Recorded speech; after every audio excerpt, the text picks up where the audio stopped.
Praise God! Praise God! God is good all the time and all the time. God is good. Praise God! Praise God! Isang mapagpalang araw po sa bawat isa. Sa pagkakataong ito tayo po ay dudulog, lalapit sa ating Diyos na buhay ng may pananampalataya na kung saan may dalawa o tatlo na nagkatipon sa kanyang ngalan. Naroon siya sa kanilang kalagitnaan. Sa araw na ito, tayo po ay dudulog sa Panginoon sa ngalan ng bayan ng Naga sa probinsya ng Camarines Sur. Ating hihilingin na maitatag ang altar ng ating manunubos sa bayan ng Naga. May muda sa atong mga kaigsuunan diha sa Visayas ug sa Mindanao. Bisan pa katong atong mga kaigsuunan nga ana sa Luzon ug sa laing nasod. Dalaygon ang Ginoo sa walay katapusan. Ang atin pong pagsambay mula sa Aklat ng Mga Awit, 78 kabanata, ang talata po ay 66. Pinaurong ang kaaway, lahat niyang katunggali, napahiya silang lahat, pawang galit na umuwi. Pinaurong ang kaaway, lahat niyang katunggali. Napahiya silang lahat. Pawang galit na umuwi. Pinaurong ang kaaway, lahat niyang katunggali. Napahiya silang lahat. Pawang galit na umuwi. Ama naming Diyos na makapangyarihan sa lahat, kami po'y nagpapasalamat sa pagkakataon na minsan pang makadulog at makalap sa iyong banal na harapan. Ama, kami po'y nagpapakumbaba, humihingi ng tawad sa lahat naming pagkakasala. At ang aming panalangin ng banal na dugo ng aming manunubos ang siyang maglinis at pumawi sa lahat naming karumihan, maging dahilan, Panginoon, upang ang aming mga puso'y maging busilak sa iyong banal na harapan. Abang amin din pong idinudulog sa iyong bayan ng Naga sa probinsya ng Camarines Sur. Ang aming panalangin, ang lahat ng altar at lahat ng kasunduan na ginawa sa bayan ng Naga ng hindi ayon sa pangalan ng aming manunubos ay mapawalang bisa sa pangalan ni Jesus. At ang aming panalangin sa pangunguna ng iyong Santong Espiritu, maitatag ang altar para sa aming manunubos sa bayan ng Naga. Maraming salamat po. Ang aming pag-asa, tinugon nyo at tinanggap namin ang aming panalangin sa pangalan ng aming Panginoong Yesus. Amen. Amen. Amen. Amen. Amen. Amen. Amen. Praise God. Praise God. Ang ating pong pagbubulay ay mula sa aklat ng unang Samuel. 25 kabanata, ang talata po ay 39 at 40. Nang mabalitaan ni David ang nangyari kay Nabal, sinabi niya, purihin si Yahweh, ipinaghiganti niya ako sa paghamak na ginawa sa akin ni Nabal at inilayo niya ako sa pagkakasala. Pinagbayad ni Yahweh si Nabal sa kanyang kasamaan. Si David ay nagpasugo kay Abigail at ipinasabing nais niya itong maging asawa. Nang dumating sa Carmel ang mga inutusan ni David, sinabi nila, ipinasasabi po ni David na nais niya kayong mapangasawa. Ang Diyos po ang magpala ng kanyang buhay at makapangyarihang salita. Sa bahagi pong ito ng banal na kasulatan ay ating matutunghayan kung paanong ang Panginoon ang nagkaloob ng paghihiganti para sa kanyang lingkod na si David. Mga kapatid, isang kaunawaan na marapat nating tanggapin, panghawakan, at angkinin sa ating mga buhay. Hindi para sa atin ang paghihiganti, kung hindi sa Panginoon. Kapag po ating binalikan yung istorya, ano po? Hinamak ni Nabal si David. Gusto ni Nabal na humingi ng tulong si David sa kanya. Ipinapunta niya yung kanyang mga kasama. At alam nyo, hinamak ni Nabal si David. Sabi niya, sino yung David na anak ni Jesse? Nako, alam nyo po, isang katotohanan na hamakin mo na ang isang tao, wag lang ang kanyang mga magulang. Ano po? Wag lang ang kanyang kapamilya. Nako, isa pong napakalaking pagyura, kawalang respeto ang ginawang ito ni Nabal. Kaya po nagpuyos ang damdamin ni David at naghangad sa na maghiganti. Pero dumating si Abigail at ipinaliwanag sa kanya, ako po'y humihingi ng tawad. Ang sabi ni Abigail kay David, ako po'y humihingi ng tawad. Sabi niya, hindi ko po nakita yung inyong mga inutusan. Naku, ako po patawarin nyo sapagkat ako po abala, sabi ni Abigail, ano po. Pero, sabi niya, kaya po ako nagtungo sa inyo, para wag na po kayong makagawa ng masama. Wag nyo na pong ilagay sa inyong mga kamay ang paghihiganti sapagkat si Nabal ay sadyang walang alam. At alam nyo po, dahil sa ginawa ni Abigail, ang sabi ni Haring David, purihin si Yahweh. Ipinaghiganti niya ako. Sa pong katotohanan, mga kapatid, kapag hindi tayo ang naghiganti, walang kabigatan sa ating mga kalooban. Wala tayong mararamdamang kabigatan. Wala tayong mararamdamang anumang sakit. Ano po, hindi tayo makakaramdam na ano ba yan, nagkasala ako sa Panginoon. Kasi hindi para sa atin ang paghihiganti. Ilang araw na po natin yung pinag-uusapan. At alam nyo po, ako sa pagharap ko sa Panginoon, sabi ko nga sa Panginoon, Lord, itong mga taong ito, nako talagang binanggit ko sila. Panginoon, itong mga taong ito, ginawa sa akin yung ganito, ginanyan ako. No?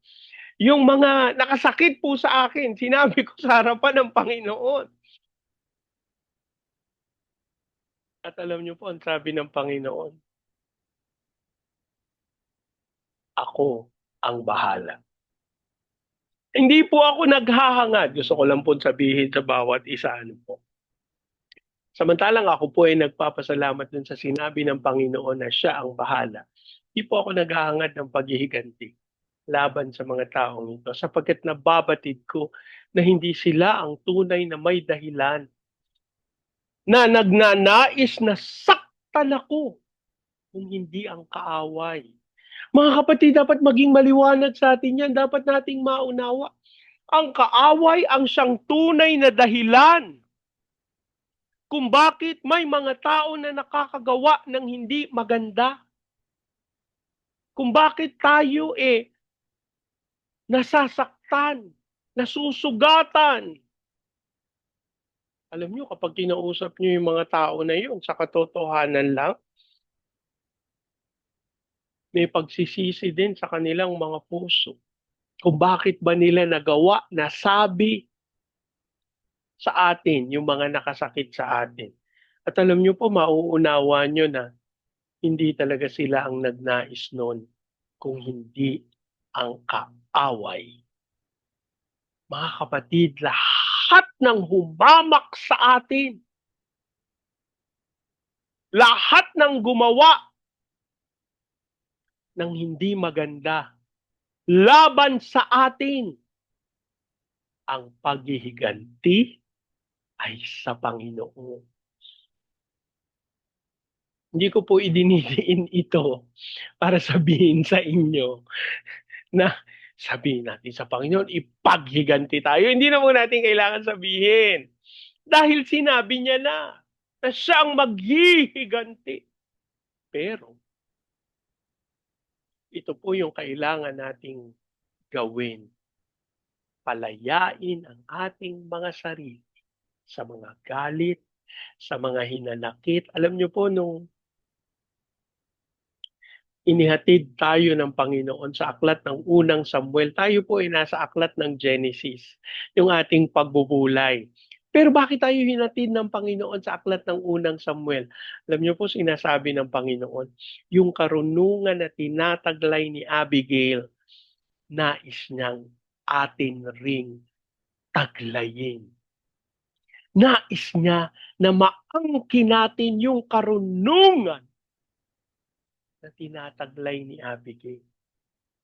Mga kapatid, sa pasimula pa lang ng banal na kasulatan, sinabi na si Abigail ay maganda at marunong. Siguro, Bernie, kahit doon na lang ako sa maganda. Praise the Lord. Pero dapat pareho natin matanggap yun. Siyempre yun, sa mga kalalakihan, kagwapuhan naman ang tatanggapin namin. Ano? Pero sa katotohanan, ang taglay ng biyaya galing sa ating Panginoon ay magdudulot sa atin ng higit kaysa dun sa iniisip natin na panlabas na kagandahan. Sa totoo lang, mawalang galang na sa akin. Nag-iisip din ho ako ng ganyan. Diyos ko, ting nagsasalamin ho ako, sabi ko talaga sa Panginoon, muntik na eh. Muntik nang manalo eh, no? So yan ho isa mantayan ng sanlibutan. Pero alam nyo ba, sa pamantayan ng ating Panginoon, ng ating Amang sumasalangit, panalong-panalo tayo. Hallelujah! At yan po dapat maging maliwanag sa atin. Hindi tayo nabubuhay sa pamantayan ng sanlibutang ito, kundi tayo'y nabubuhay sa pamantayang itinalaga ng ating Diyos na buhay. Kaya mga kapatid, ito na po ang huling araw ng ating pangungusap patungkol sa paghihiganti. Kung hanggang ngayon, hindi mo pa rin naisusuko sa Panginoon ang nilalaman ng puso mo na paghihiganti, yung pagnanais mo na makaget even dun sa mga nakagawa sa iyo ng hindi maganda, nako.